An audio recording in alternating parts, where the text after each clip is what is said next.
Hadirin dimohon berdiri. Yang Mulia Majelis Hakim Konstitusi memasuki ruang persidangan.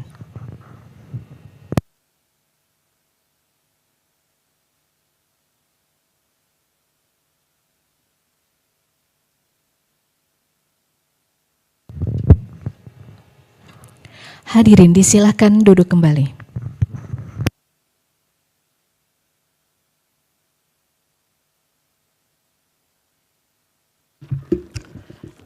Kita buka persidangan.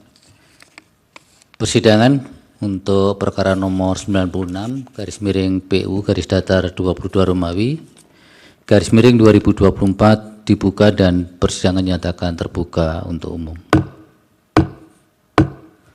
Selamat pagi. Assalamualaikum warahmatullahi wabarakatuh. Salam sejahtera untuk kita semua. Diperkenalkan Bapak-bapak yang hadir. Baik, majelis terima kasih. Assalamualaikum warahmatullahi wabarakatuh. Waalaikumsalam. Kami dari kuasa pemohon perkara nomor 96. Bapak-bapak kuasa semua ya? Ya, nama saya Haris Isbandi, Pak. Silakan yang satu lagi. Kalau yang satu lagi sama, Pak, tapi Haris Manalu dia. Oh. Sama tapi bedanya di ujung ya? Iya, Pak. Baik, kami dari panel sudah menerima permohonan yang diajukan oleh pemohon dan kami juga sudah mencoba untuk memahami permohonan ini, tapi karena permohonan ini adalah di-upload dan diikuti oleh khalayak supaya paham betul apa yang diinginkan para pemohon dalam permohonan ini supaya disampaikan oleh kuasa hukumnya. Pokok-pokok permohonan yang diinginkan dalam permohonan ini sebenarnya apa, kemudian nanti sampai ke hal-hal yang dimohonkan. Silakan, siapa yang menyampaikan? Assalamualaikum warahmatullahi wabarakatuh. Waalaikumsalam. Selamat pagi. Yang mulia, yang pertama kami mohon maaf yang mulia kalau tim kami sampai sekarang ini belum lengkap ini, agak macet yang mulia. Oh gitu. Artinya gini yang mulia, kalaupun misalnya 15 menit ke depan agak terlambat rekan kami, diperbolehkanlah. Kalau Bapak bisa menyampaikan? Bisa. Ya udah, nanti kalau sudah diwakili Bapak kan juga sudah cukup. Nanti ada sidang perbaikan juga, nanti timnya bisa penuh. Kalau bagi Bapak kan sebenarnya yang diperlukan adalah penasihatan dari para yang mulia, nanti supaya Bapak bisa catat untuk melengkapi permohonan ini. Karena kami harus sidang yang tidak ada jedahnya sampai jam 4 sore Pak, ini sudah dijadwalkan. Bisa Bapak menyampaikan? Bisa yang mulia, masuk kami sambil sidang jalan. Boleh nanti masuk. Teman kami masuk begitu. Silakan. Baik yang mulia. Iya, baik. Terima kasih yang mulia. Kami mulai dengan pembacaan subjek pemohon dalam permohonan akuo. Jadi pemohon dalam perkara ini, perkara 96 PU 2022-2024 ini adalah Konfederasi Serikat Buruh Seluruh Indonesia, disingkat KSBSI, yang dalam hal ini diwakili oleh Ibu Eli Rosita Silaban dan Bapak Dedi Hardianto selaku masing-masing selaku Presiden dan Sekretaris Jenderal. Dalam hal ini diwakili oleh kuasa hukumnya kami, Haris Manalu dan kawan-kawan, berdasarkan kuasa khusus tanggal 8 Juli 2023 2024. Yang mulia, yang kedua, pasal-pasal dalam Undang-Undang 4 2016 yang diuji dan pasal-pasal batu ujinya. Pasal-pasal yang diuji ada 1 pasal 7 ayat 1 dianggap dibacakan. Yang kedua pasal 9 ayat 1 dianggap dibacakan. Yang ketiga pasal 9 ayat 2 dianggap dibacakan. Yang keempat pasal 16 yang berbunyi dianggap dibacakan. Yang keenam yang kelima pasal 17 ayat 1 dianggap dibacakan. Yang keenam pasal 54 ayat 1 dianggap dibacakan. Yang ketujuh pasal 72 ayat 1 yang berbunyi dianggap dibacakan. Sedangkan pasal-pasal yang menjadi pasal-pasal Undang-Undang Dasar 1945 yang menjadi batu ujinya adalah pasal 28D ayat 2, pasal 28I ayat 2, dan pasal 34 ayat 1. Bunyinya dianggap dibacakan, yang mulia. Nah, kemudian yang ketiga, kewenangan Mahkamah Konstitusi.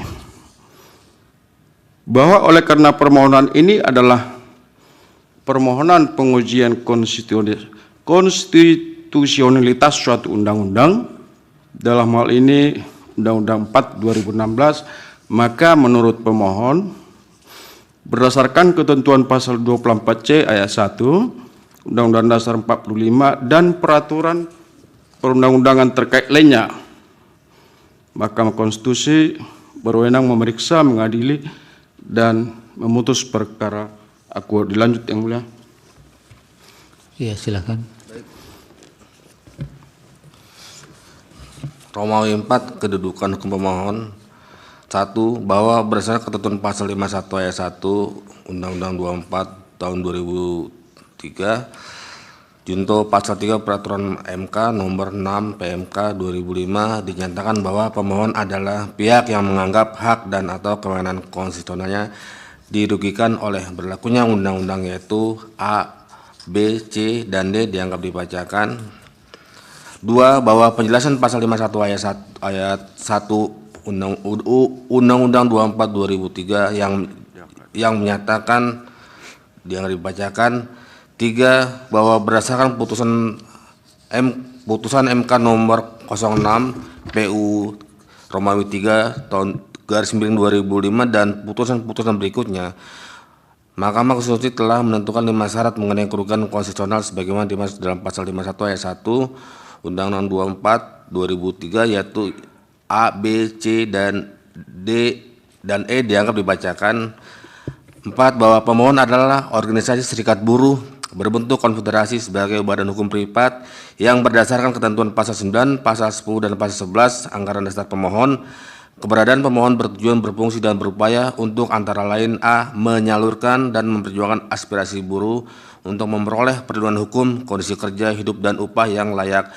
B, C, D, dan E dianggap dibacakan. 5. Bahwa merujuk UUD 1945 pasal 28E ayat 3 yang menyatakan dianggap dibacakan dan pasal 28C ayat 2 yang menyatakan dianggap dibacakan, maka dapat disimpulkan pemohon memiliki kedudukan hukum legal standing untuk memperjuangkan hak dan kepentingan pekerja buruh dalam kurung anggota pemohon untuk bekerja serta mendapat imbalan dan perlakuan yang adil dan layak bagi kemanusiaan dalam hubungan kerja, hak atas pengakuan, jaminan perlindungan, dan kepastian hukum yang adil, hak bebas dan dari perlakuan yang bersifat diskriminatif, dan hak untuk tidak dibebani dari yang seharusnya menjadi beban pemerintah.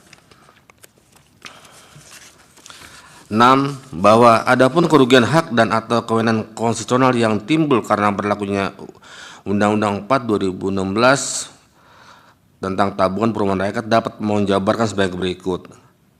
A. Hak untuk mendapat imbalan dan perlakuan yang adil dan layak dalam hubungan kerja sebagaimana diatur dalam pasal 28D ayat 2 UUD 45.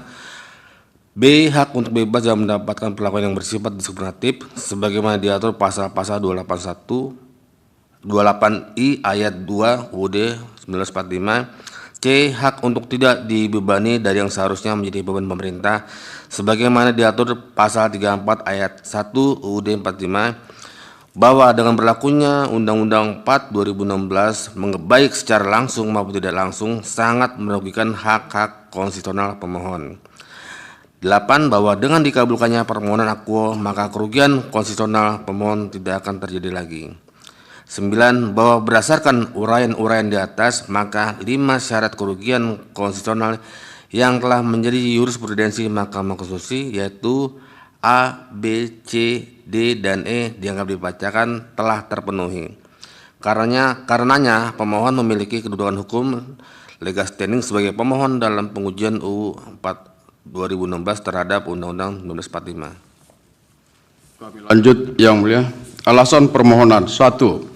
Bahwa pemohon mengajukan 9 alasan untuk menyatakan Undang-Undang 4 2016 bertentangan dengan Undang-Undang Dasar 1945 dan tidak mempunyai kekuatan hukum mengikat, yaitu 1. Upah pekerja buruh belum mencapai kebutuhan hidup layak karena upah masih kecil. 2. Pekerja buruh dan pengusaha telah diwajibkan membayar iuran jaminan sosial yang cukup besar.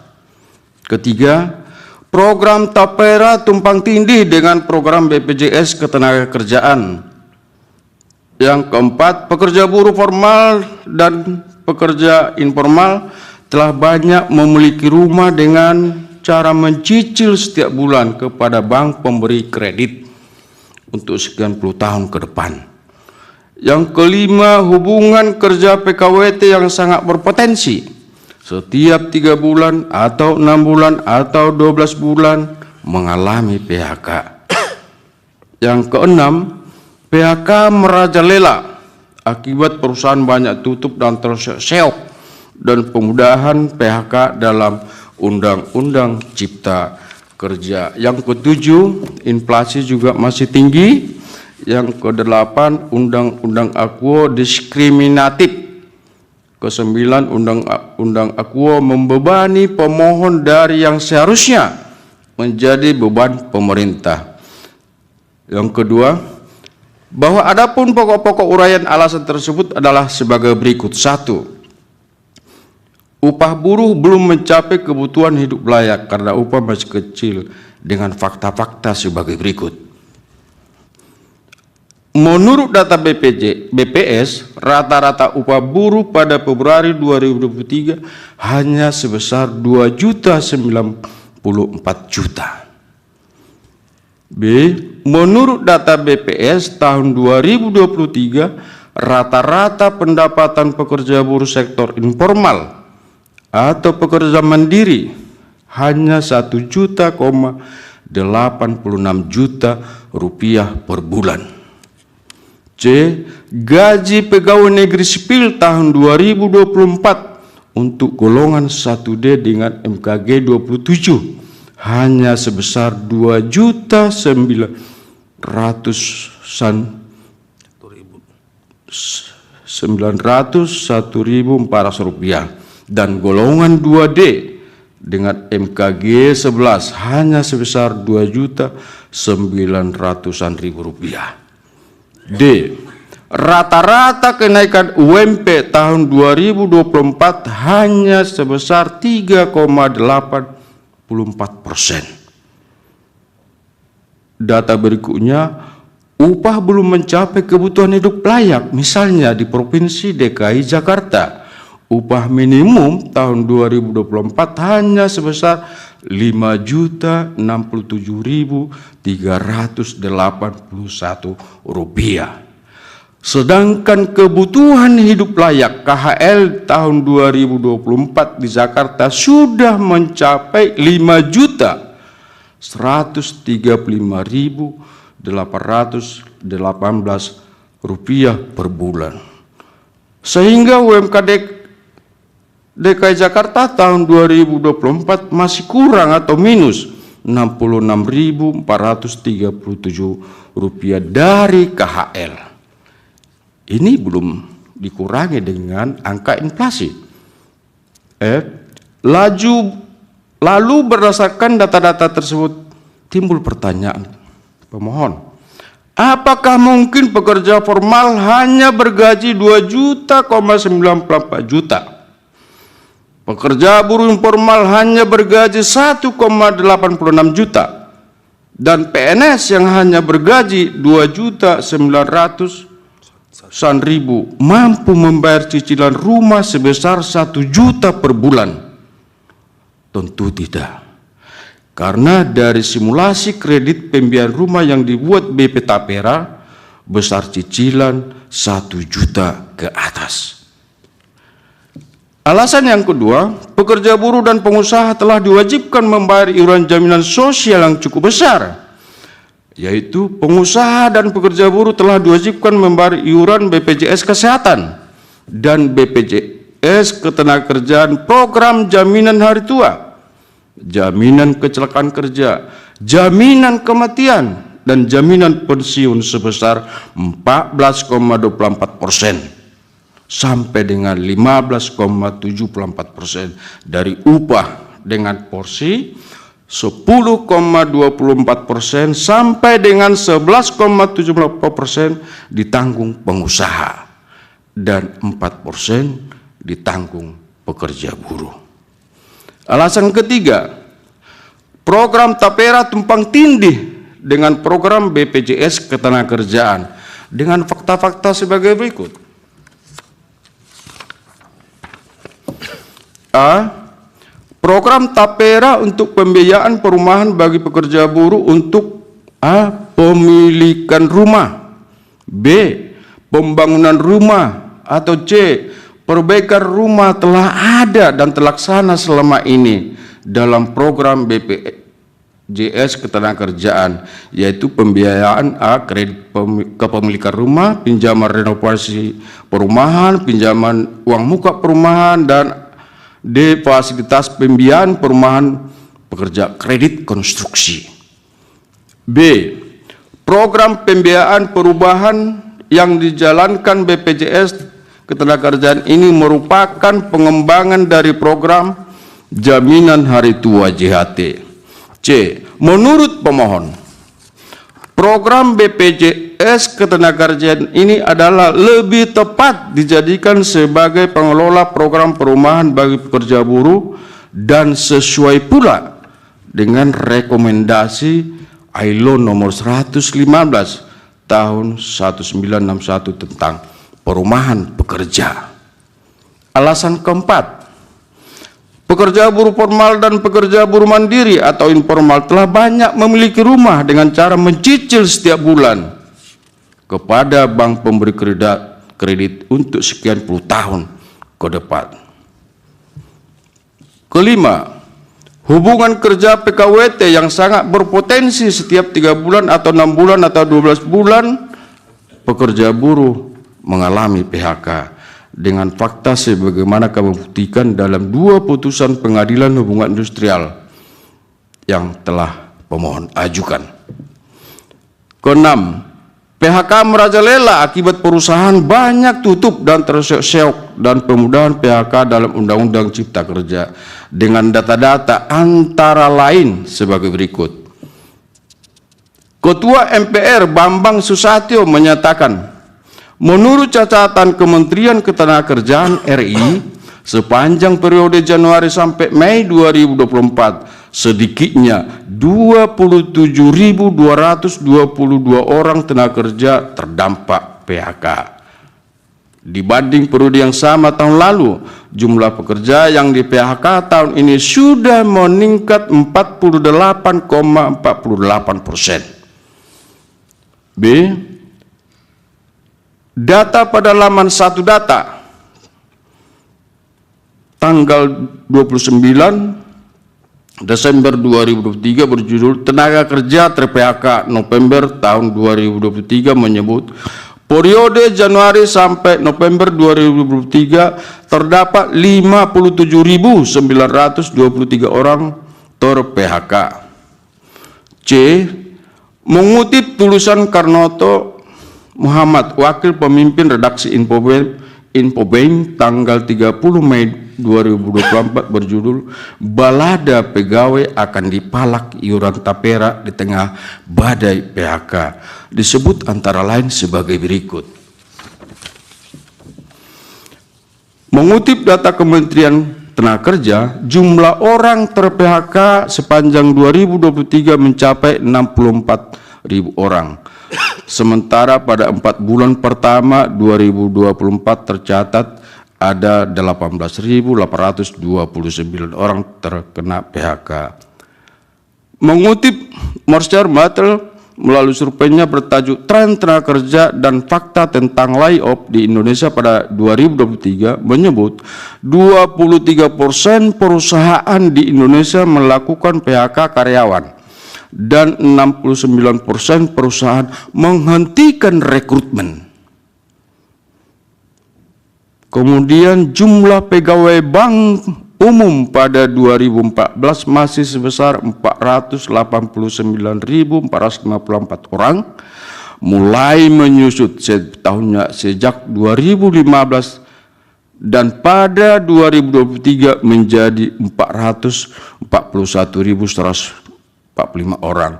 Artinya, selama 9 tahun terjadi pemangkasan tenaga kerja di bank umum sebanyak 48.309 orang. Alasan yang ketujuh yang mulia, inflasi tinggi. Berdasarkan siaran pers Bank Indonesia tanggal 2 Januari 2024, inflasi tahun 2023 sebesar 2,61%.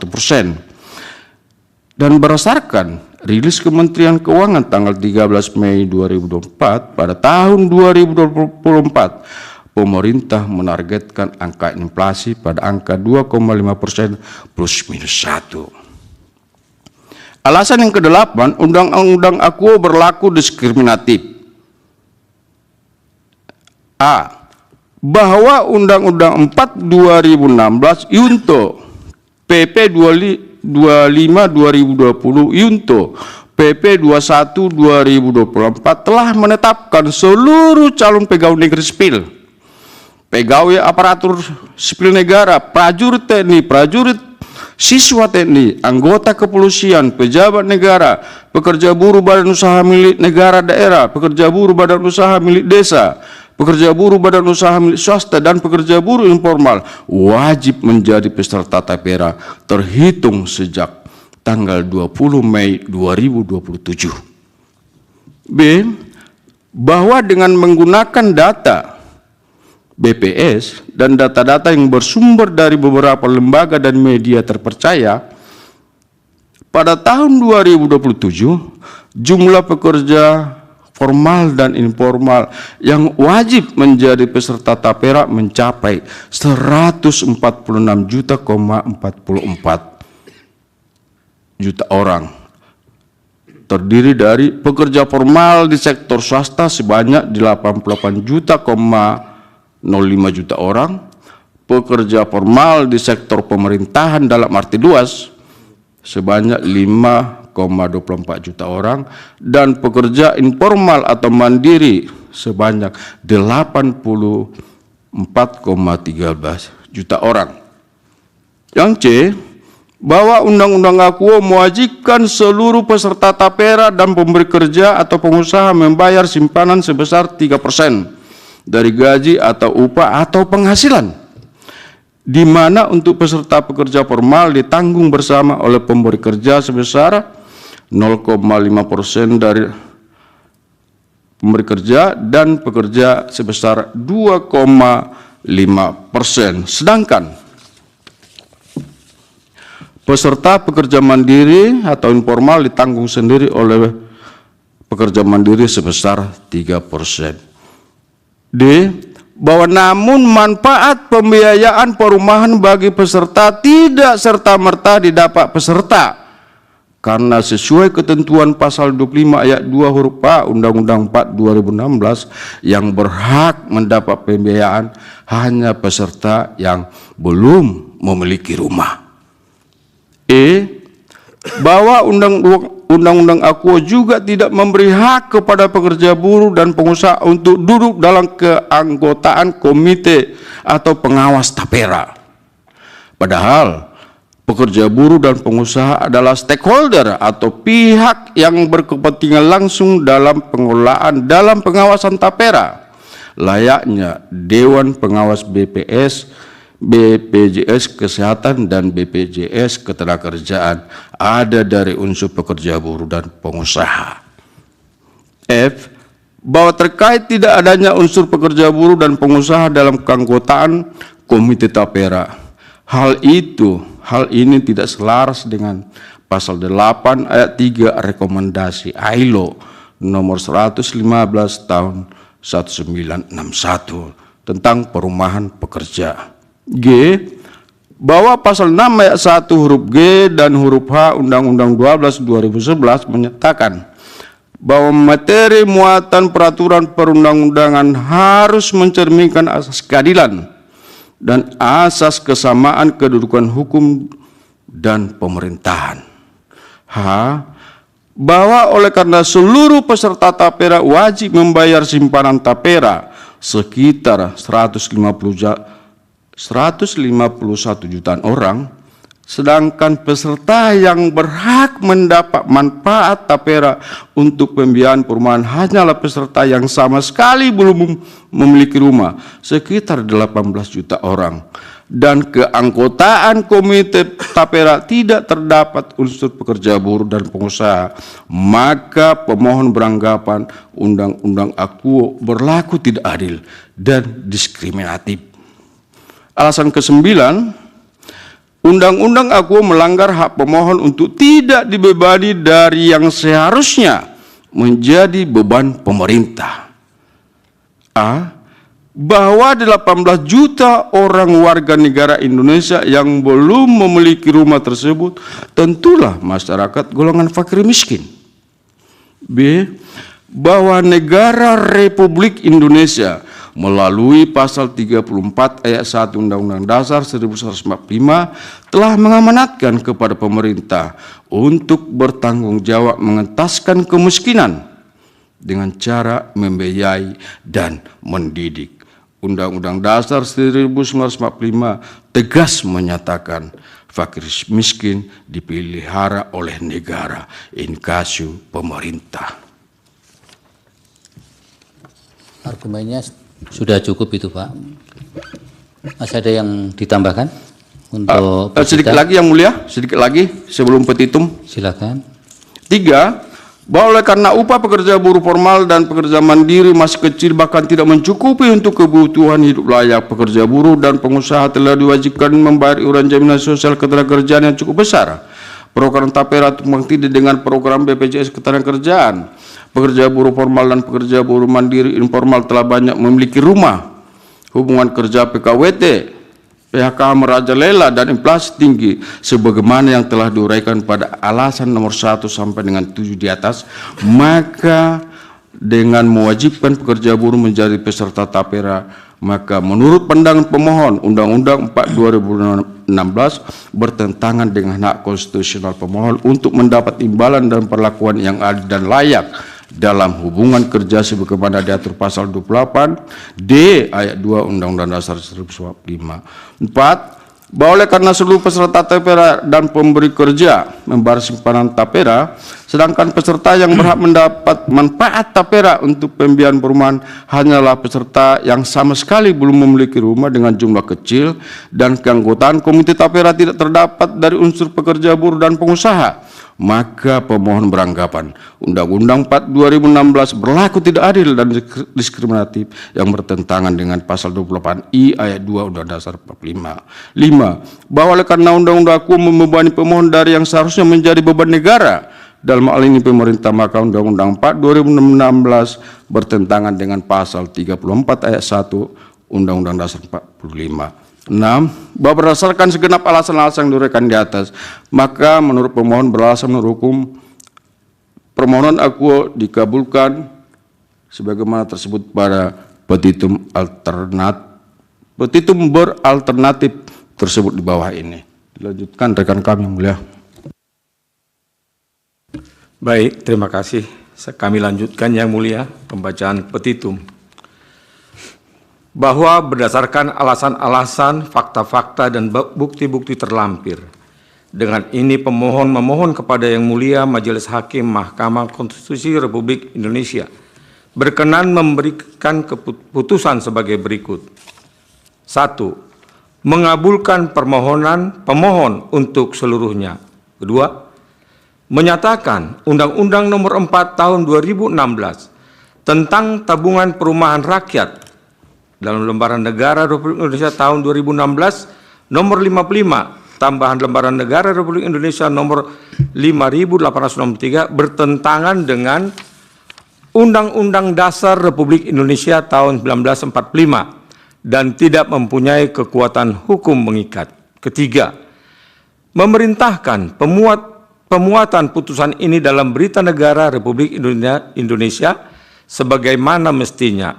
Atau 1. Mengabulkan permohonan pemohon untuk seluruhnya. Kedua, menyatakan pasal 7 ayat 1 Undang-Undang Nomor 4 Tahun 2016 tentang Tabungan Perumahan Rakyat Lembaran Negara Republik Indonesia Nomor 2016 Nomor 55 tambahan Lembaran Negara Republik Indonesia Nomor 5863 bertentangan dengan Undang-Undang Dasar Republik Indonesia tahun 1945 dan tidak mempunyai kekuatan hukum mengikat sepanjang tidak dimaknai setiap pekerja dan pekerja mandiri yang berpenghasilan paling sedikit sebesar upah minimum dapat menjadi peserta. Ketiga, menyatakan pasal 9 ayat 1 Undang-Undang Nomor 4 Tahun 2016 tentang Tabungan Perumahan Rakyat Lembaran Negara Republik Indonesia 2016 Nomor 55 tambahan Lembaran Negara Republik Indonesia Nomor 5863 bertentangan dengan Undang-Undang Dasar Republik Indonesia tahun 1945 dan tidak mempunyai kekuatan hukum mengikat sepanjang tidak dimaknai pekerja sebagaimana dimaksud dalam pasal 7 ayat 1 dapat didaftarkan oleh pemberi kerja.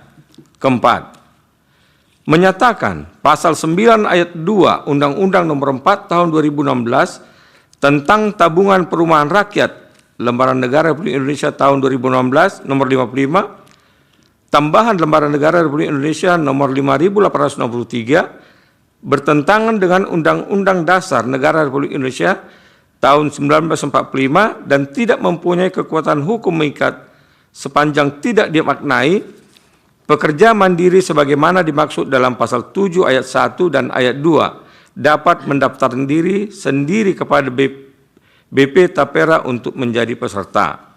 Kelima, menyatakan pasal 16 Undang-Undang Nomor 4 Tahun 2016 tentang Tabungan Perumahan Rakyat Lembaran Negara Republik Indonesia tahun 2016 Nomor 55 tambahan Lembaran Negara Republik Indonesia Nomor 5863 bertentangan dengan Undang-Undang Dasar Republik Indonesia tahun 1945 dan tidak mempunyai kekuatan hukum tetap. Keenam, menyatakan pasal 17 ayat 1 Undang-Undang Nomor 4 Tahun 2016 tentang Tabungan Perumahan Rakyat Lembaran Negara Republik Indonesia tahun 2016 Nomor 55 tambahan Lembaran Negara Republik Indonesia Nomor 5863 bertentangan dengan Undang-Undang Dasar Republik Indonesia tahun 1945 dan tidak mempunyai kekuatan hukum mengikat sepanjang tidak dimaknai simpanan tapera dapat dibayar oleh pemberi kerja dan pekerja. Ketujuh, menyatakan pasal 54 ayat 1 Undang-Undang Nomor 4 Tahun 2016 tentang Tabungan Perumahan Rakyat Lembaran Negara Republik Indonesia tahun 2016 Nomor 55 tambahan Lembaran Negara Republik Indonesia Nomor 5863 bertentangan dengan Undang-Undang Dasar Republik Indonesia tahun 1945 dan tidak mempunyai kekuatan hukum mengikat sepanjang tidak dimaknai. Komite Tapera beranggotakan A. Menteri yang menyelenggarakan urusan pemerintahan di bidang perumahan dan kawasan pemukiman. B. Menteri yang menyelenggarakan urusan pemerintahan di bidang keuangan. C. Menteri yang menyelenggarakan urusan pemerintahan di bidang ketenagakerjaan. D. Komisioner Otoritas Jasa Keuangan. E. Seorang dari unsur profesional yang memahami bidang perumahan dan kawasan pemukiman. F. dapat seorang dari unsur pekerja dari garis miring buruh. G. Dapat seorang dari unsur pengusaha atau pemberi kerja swasta. Dan H. Dapat seorang dari unsur pekerja mandiri.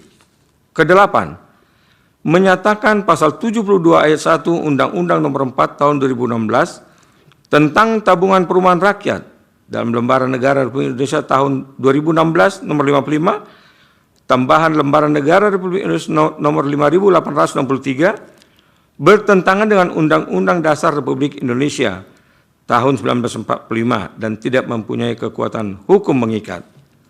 9. Memerintahkan pemuatan putusan ini dalam Berita Negara Republik Indonesia sebagaimana mestinya, atau apabila Yang Mulia Hakim Mahkamah Konstitusi berpendapat lain, mohon putusan yang seadil-adilnya.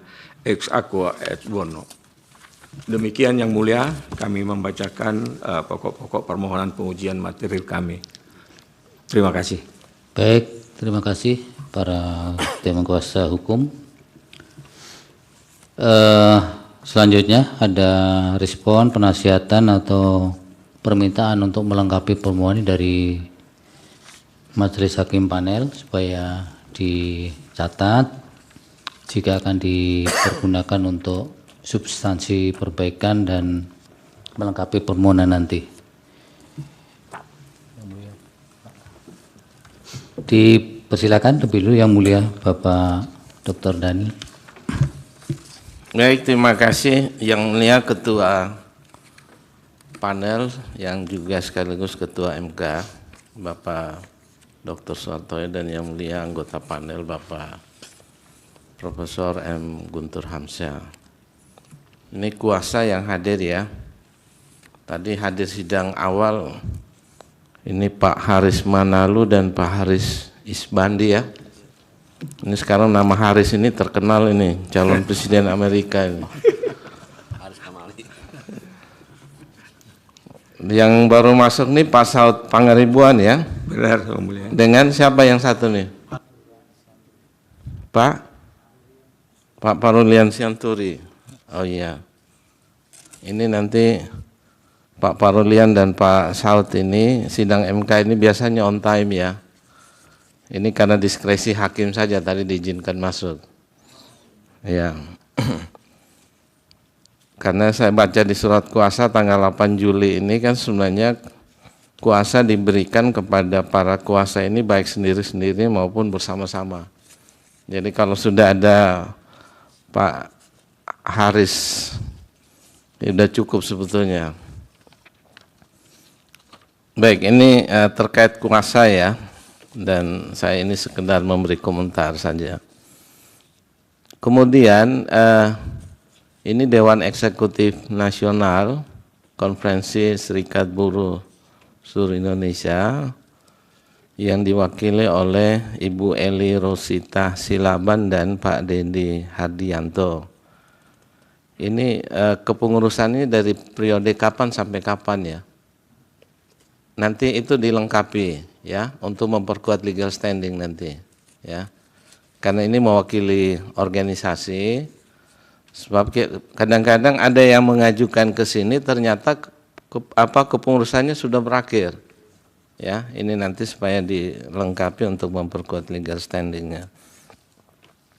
Nah, di dalam permohonan ini saya kira kuasa sudah sering beracara di MK ya, sehingga format permohonannya tentu harus disesuaikan dengan PMK 2 2021 di dalam pasal 10 supaya itu nanti disesuaikan. Kemudian tadi saya mendengar yang dibacakan ini dari Pak Haris berdua ini, apakah itu yang dibacakan ringkasannya? Atau karena tidak sama persis ini, ringkasan ya, nanti ringkasannya juga diserahkan ya, ke sekretariat. Karena saya ikuti sini bahkan ada penambahan ya argumentasi dari permohonan ini. Saya lihat di sini justru tidak ada misalnya nanti supaya yang dibacakan misalnya tadi terkait dengan peserta tapera 2027 berjumlah 151.068 juta orang dan seterusnya. Kemudian saya ada tambahan di sini 84,13 juta ya. Di permohonan ini tidak ada, tapi saya dengar dibacakan tadi ada. Ya.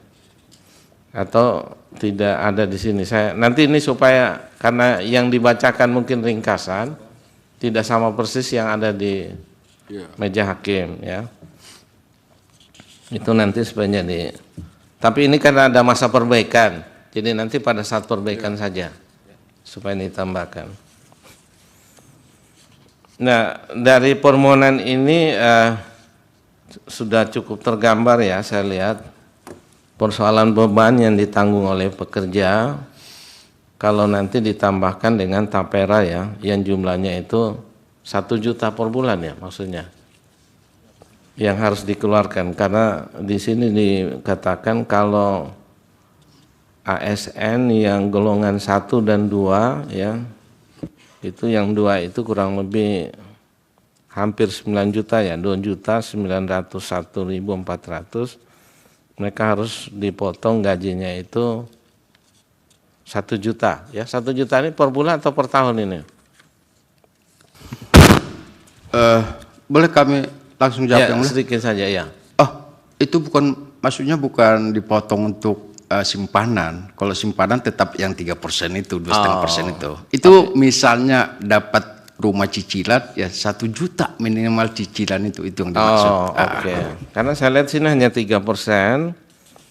Pekerja dan pemberi kerja kan sudah dibagi. Maka saya hitung 1 juta ini dari mana nih? Nah, ini nanti diperkuat argumentasi ini ya, permohonan ini. Kemudian ada nanti juga bisa diuraikan nanti terkait dengan taperum ya, taperum PNS itu.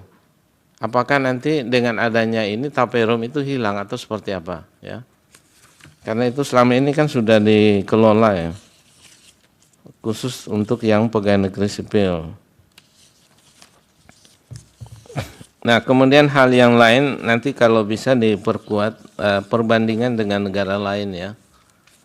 Apakah di negara lain penerapannya seperti ini atau misalnya tidak diwajibkan.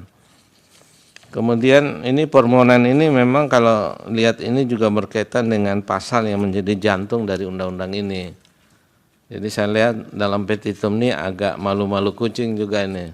Satu sisi minta supaya ini undang-undangnya dinyatakan inkonstitusional, tapi alternatif yang lain diminta supaya ini tetap berlaku. Terutama yang petitum 6 ya, saya lihat sini, ini bahkan pemohon mengajukan penambahan norma ini, huruf F, G, dan H. Ya. Nah ini kalau bisa ada definisi apa yang dimaksudkan dengan pekerja mandiri. Ya, kalau memang sudah ada pengertian umum diuraikan dalam positanya. Supaya, karena ini jangan tiba-tiba muncul di sini.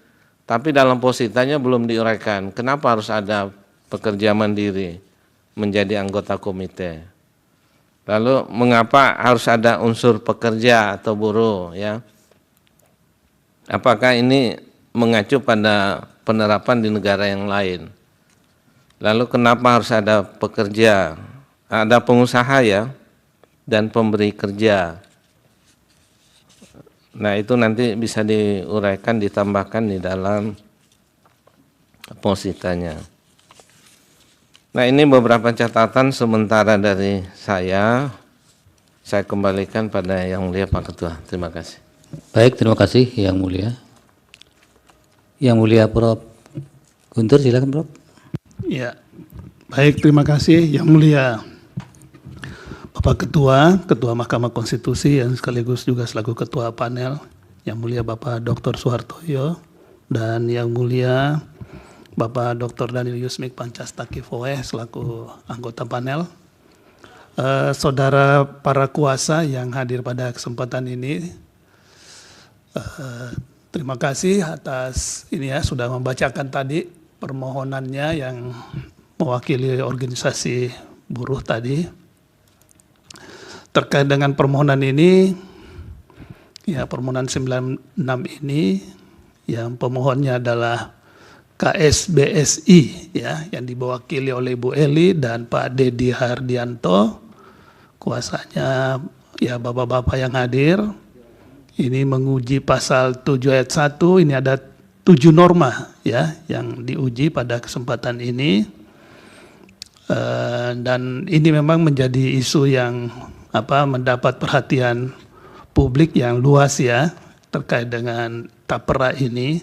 Tapi sebelum saya memberikan masukan ini, Bapak kan juga pasti sudah tahu bahwa tapera ini itu akan ditunda ya. Ditunda dan berlaku tahun 2027. Gimana?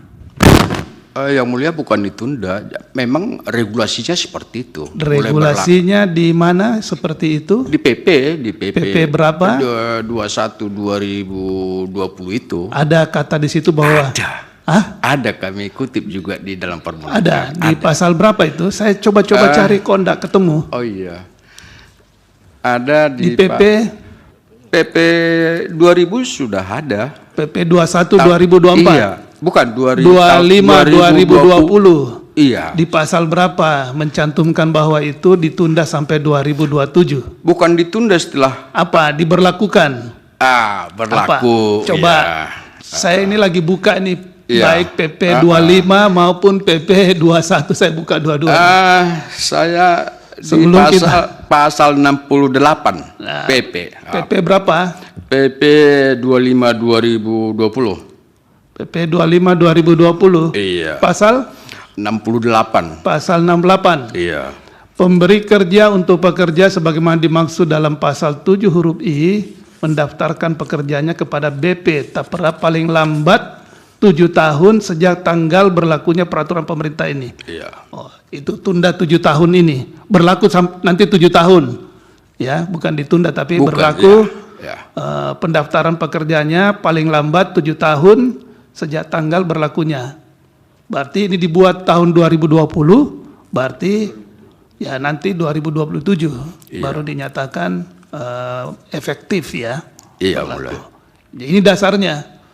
Nah, sekarang kalau seperti itu, Bapak, pertanyaan hukum tentu Bapak sebagai lawyer, apakah ya undang-undang ini telah menimbulkan kerugian konstitusional bagi saudara pemohon?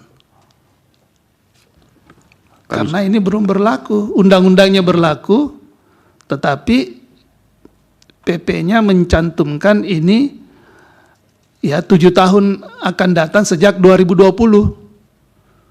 Kan gitu. Nah, sekarang Anda menguji undang-undang nomor ini aja dulu ya, disimak aja dulu ya. Para kuasa.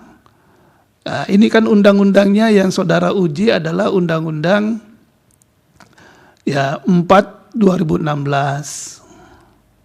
Nah, apakah dengan berlakunya norma dalam undang-undang ini itu sudah yakin Bapak-bapak ya itu telah menimbulkan kerugian konstitusional? Sebab apa? Untuk melihat legal standing Bapak itu, ini sebagai saja ya, sebagai ya sparring partner berpikir ya. Nah, itu kan kalau untuk dikatakan memiliki legal standing, itu ada kerugian konstitusional akibat berlakunya norma. Nah, apakah akibat berlakunya norma ini yang saudara kehendaki dari kata wajib, dan saudara katakan ini mestinya kata dapat, kan gitu. Nah, norma pasal 7 ayat 1, 9 dan seterusnya itu sudah menimbulkan kerugian enggak dari Bapak-bapak? Atau setidaknya menimbulkan potensial kerugian itu? Nah, ini yang harus Bapak uraikan lebih jauh. Ya, misalnya saudara mengatakan, ya memang untuk saat ini itu belum menimbulkan kerugian. Karena apa? Memang pasal 68 menyatakan ini berlaku 7 tahun sejak berlakunya PP 25/2020. Kan begitu. Sehingga itu 2027. Tetapi ini potensial merugikan kami, dan ini sangat menurut penalaran yang wajar ini akan menimbulkan kerugian kami pada 2027, sehingga kami menguji pasal ini. Nah, itu yang perlu Bapak-bapak uraikan dalam legal standingnya, kedudukan hukumnya. Karena kalau tidak, nanti kebacanya nanti bahwa Bapak ini belum menimbulkan kerugian. Tapi Bapak bisa mengatakan ini sangat potensial, karena aturannya sudah menyatakan ini bukan ditunda, tapi memang ketentuan pasal 68 mencantumkan bahwa ini berlaku 7 tahun sejak diberlakukannya PP 25/2020. Nah, dengan demikian legal standing Bapak-bapak, Ibu, ini yang khususnya prinsipal prinsipal saudara itu legal standingnya masuk dalam kategori potensial dirugikan.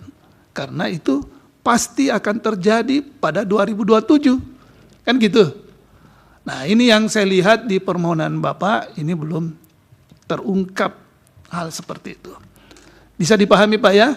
Makanya saya tanyakan dulu di situ dulu, biar Bapak bisa, karena kalau istilahnya Yang Mulia Pak Ketua, itu kita harus disetrum dengan argumentasi yang tajam, menukik gitu kan, sehingga tidak ada pilihan bagi kami kecuali mengabulkan permohonannya Bapak-bapak gitu. Itu idealnya saudara harus berupaya sampai ke sana. Buat para hakim ini kesetrum, karena kami ini baru ketiga nih, baru 3 anggota nih di panel. Nanti di pleno di RPH sidang pleno RPH itu tentu akan 9 hakim. Berarti belum tentu 6 lainnya sama pandangan. Ini pun kami bertiga belum tentu sama pandangan, kan begitu. Nah, oleh karena itu perlu argumentasi khususnya legal standing. Supaya Bapak bisa menjelaskan bahwa Bapak ini adalah prinsipal saudara adalah organisasi buruh, itu Bapak sudah menyatakan bahwa ini sudah pasti kuat karena ini kaitannya dengan kepentingan para pekerja, yaitu juga satu hal tapi perlu juga dilengkapi dengan bahwa ini ada kerugian, karena kerugian itu memang tapi harus ada kausal verban sebab akibat dengan berlakunya norma. Nah, di situ nanti bisa Bapak sudah yakin bahwa ini organisasi buruh, tetapi tidak ada sebab akibat dengan berlakunya norma. Nah, ini perlu diperkuat dengan argumentasi yang saya sarankan ini, tapi kalau tidak diikuti juga, itu bagian dari hak dari pemohon dan kuasanya. Itu yang saya kira. Kemudian Bapak-bapak juga perlu melihat mencermati bahwa terkait dengan pasal 7 ayat 1 ini Mahkamah sudah pernah ada putusan untuk pasal 7 ayat 1 pernah 1 kali. Nah, untuk pasal 9 ayat 1 ini data yang saya mau sampaikan kepada Bapak-bapak. Pasal 9 ayat 1 itu baru kali ini tapi kali ini Bapak bersamaan dengan permohonan Bapak ada 2 permohonan lain yang juga menguji pasal tersebut. Jadi 3, Bapak ini bertiga udah ada, ini kebetulan nih sama nih. Ini perkara 96. Sebelumnya ada 86. Sebelumnya lagi ada perkara 76 yang ongoing proses nih. Jadi 76, 86, 96.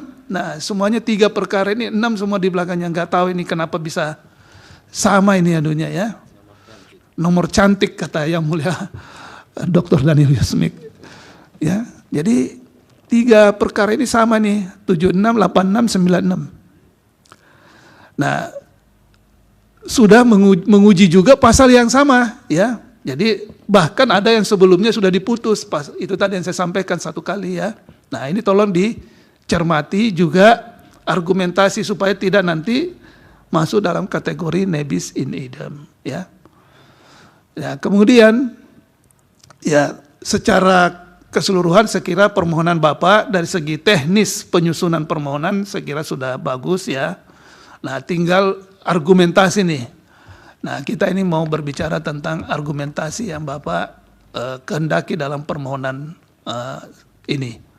Nah, sesungguhnya kan sebetulnya kalau kita mengatakan simpelnya, Bapak ini pengen ini ya kata dapat ini ya yang paling fokus ya, bahwa ada lagi ya keinginan Bapak-bapak untuk ya kaitannya dengan organisasi tapera ini yang Bapak juga pengen diberi pemaknaan, tetapi inti pokoknya adalah kata wajib itu menjadi kata dapat. Nah, ini pertama, kalau itu kata dapat, penyusunannya Bapak ya seperti biasanya dalam bacaan ya putusan-putusan Mahkamah Konstitusi.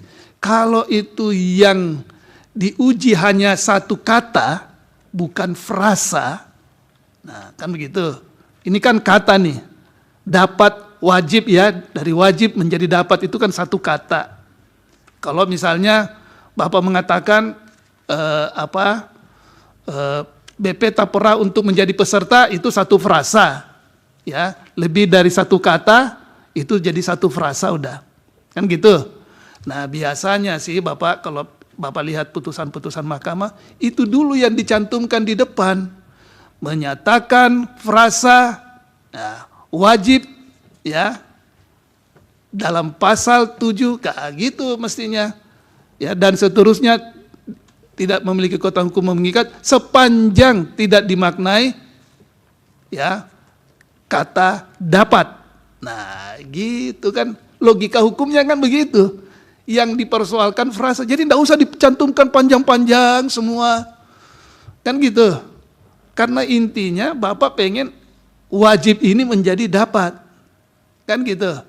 Nah cobalah lihat putusan-putusan Mahkamah Konstitusi ya, ketika Mahkamah Konstitusi memutuskan itu memperbaiki ya, meskipun pemohon punya ini diperbaiki sehingga kita ini tidak perlu lagi perbaiki. Kalau ini memang nanti ya kalau dikabulkan, sekiranya dikabulkan kan langsung seperti yang kehendak ya kabul, tidak perlu kabul sebagian, kabul keseluruhan sekiranya dikabulkan kan gitu. Nah, jadi diupayakan, jadi menyatakan kata ya tanda petik wajib kan begitu dalam pasal 7 ayat 1 ya, pasal 9 ayat 1, pasal 9 ayat 2 kan gitu. Karena semua ini kan ada kata wajib semua di situ. Ya, tidak memiliki kekuatan hukum mengikat ya bertentangan dengan Undang-Undang Dasar dan tidak memiliki kekuatan hukum mengikat sepanjang tidak dimaknai kata dapat. Selesai udah. Kan gitu.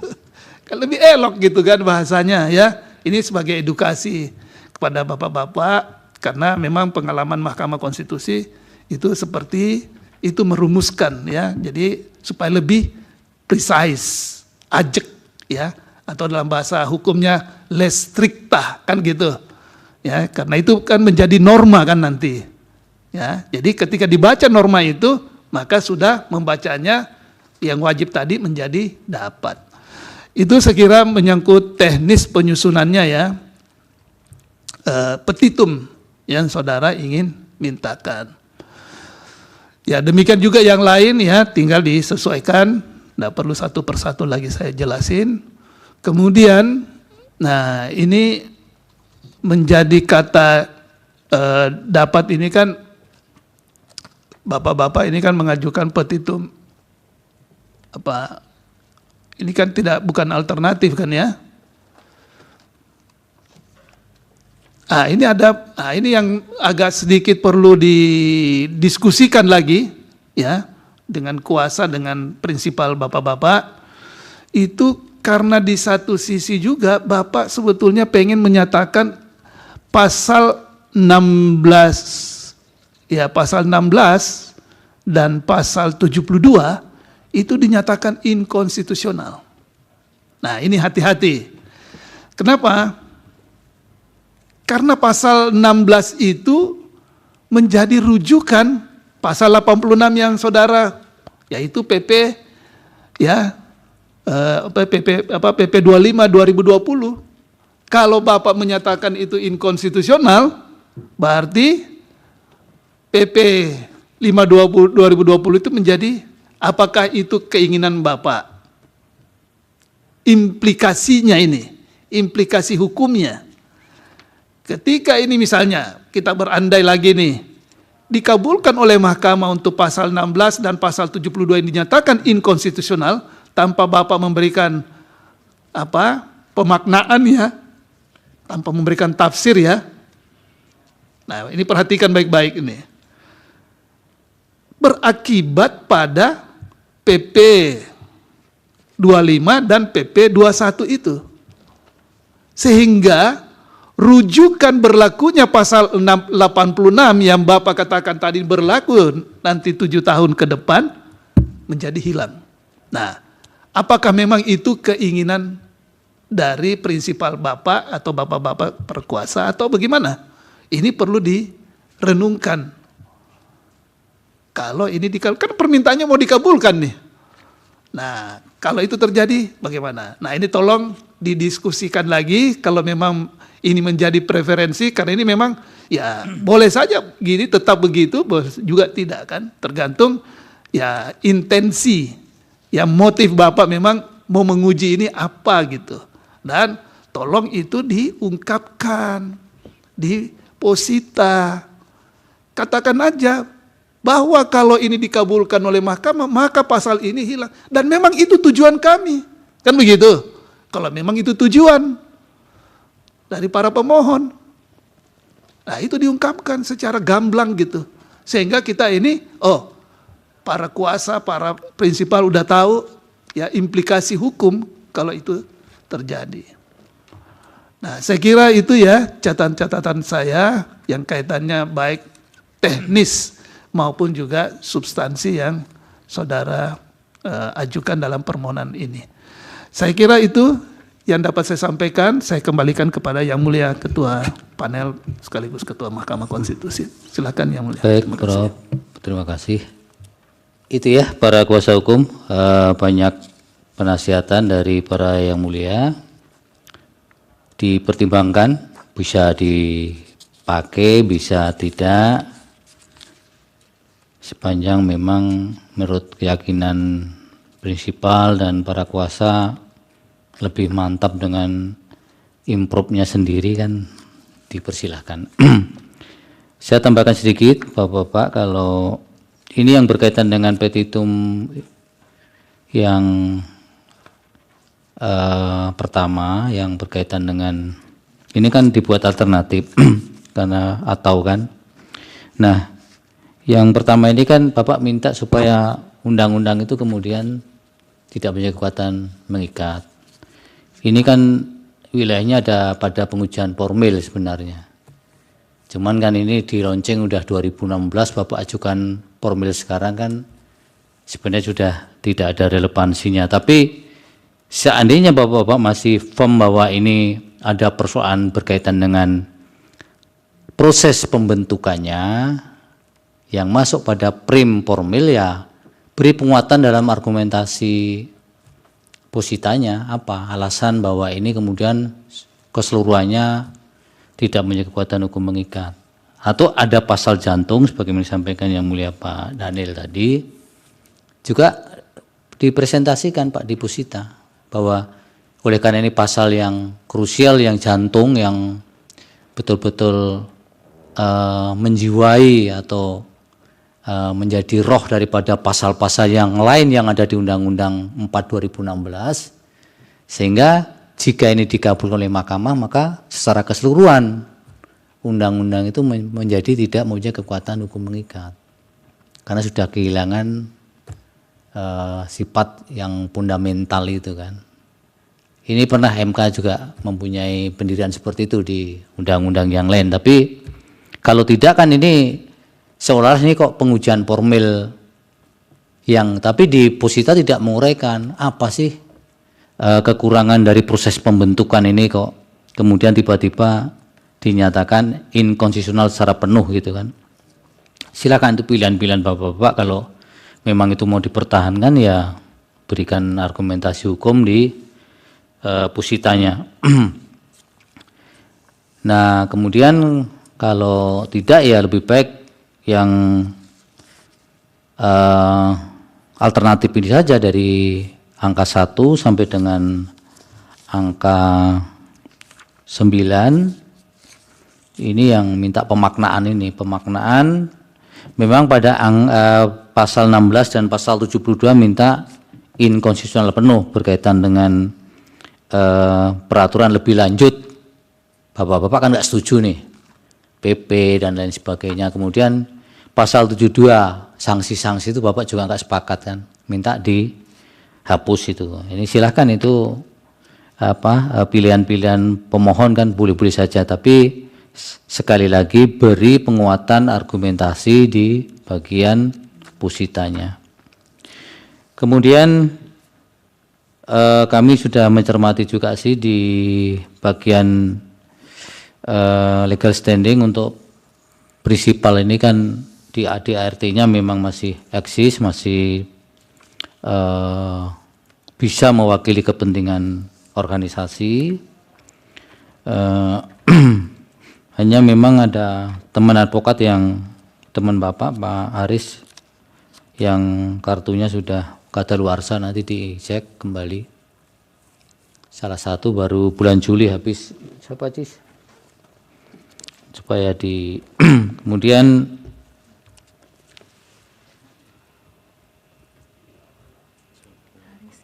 Haris Isbandi. Gimana sudah habis, gak terasa ini. Nanti Pak, diperbaikan bisa dilengkapi. Kemudian betul saya sepakat dengan para yang mulia sebelumnya. Tolong Bapak-bapak beri penguatan argumentasi kepada mahkamah. Sebenarnya norma yang kemudian menjadikan penyebab bahwa keberlakuannya itu menyebabkan adanya kerugian konstitusional itu betul-betul sudah berlaku apa belum? Karena undang-undang memang sudah berlaku sejak 2016, karena sejak diundangkan. Tapi begitu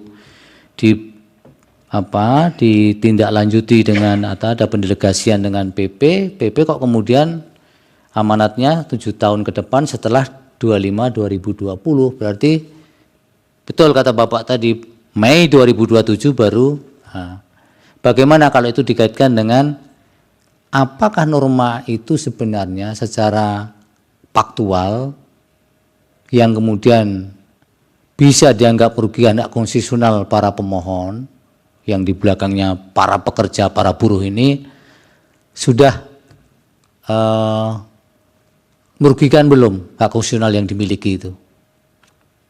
Adanya pungutan yang kemudian membebani, yang kemudian ini seharusnya tidak wajib. Ini opsional, mestinya dapatkan opsional. Ini sudah berlaku belum? Kalau menurut pemohon dan para tim kuasa hukum ini sudah berlaku dan bisa memenuhi salah satu unsur yang ada di unsur-unsur kerugian hak konstitusional di dalam meneguhkan legal standingnya, ya silakan. Yang penting kami berikan argumen-argumen itu supaya mahkamah juga clear di dalam menilai ada belum ya kerugian konstitusional yang dialami oleh pemohon, atau seperti yang disampaikan Prof. Guntur tadi, setidak-tidaknya potensial tadi. Ini PR loh Pak Haris. Pak Haris Manalu, bukan Pak Haris Isbandi. Kartu anggotanya. Lupa kalau sudah. Itu saja Pak. Ada yang sampaikan?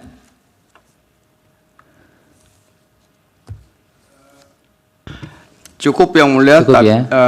Hanya saja apa yang masukan-masukan yang disampaikan Yang Mulia tadi semua akan kami diskusikan dengan prinsipal kami Yang Mulia. Baik. Terima kasih. Baik, untuk beri kesempatan pemohon melakukan perbaikan dan melengkapi permohonan, Mahkamah memberikan waktu selambat-lambatnya hingga hari Senin tanggal 19 Agustus tahun 2024 soft copy dan hard copy harus sudah diterima oleh mahkamah selambat-lambatnya pukul 9 waktu Indonesia Barat. 19 Agustus Pak, hari Senin. 2 minggu Pak, Yang Mulia. Ya, 2 minggu. Oh, gimana? 2 minggu Yang Mulia ya? Iya, 14 hari Pak. Tapi kalau Bapak mau cepat, Oh bukan, justru kalau seminggu. bukan seminggu Pak, lebih. Iyalah. 2 minggu Pak, 14 hari kok. Oh sini kita kan Rakernas. Undang-undangnya 14 hari Pak. iya. Kami beri penuh itu. Ya, siap Yang Mulia. Baik. Jadi nanti kalau sudah selesai sebelum tanggal itu sudah bisa diserahkan kepada kepanitraan, nanti kepanitraan akan menjadwalkan untuk sidang dengan agenda menerima perbaikan dari pemohon. Jelas ya Pak ya? Baik. Cukup yang mulia. Dengan demikian sidang selesai dan ditutup. Hadirin dimohon berdiri. Yang Mulia Majelis Hakim Konstitusi meninggalkan ruang persidangan.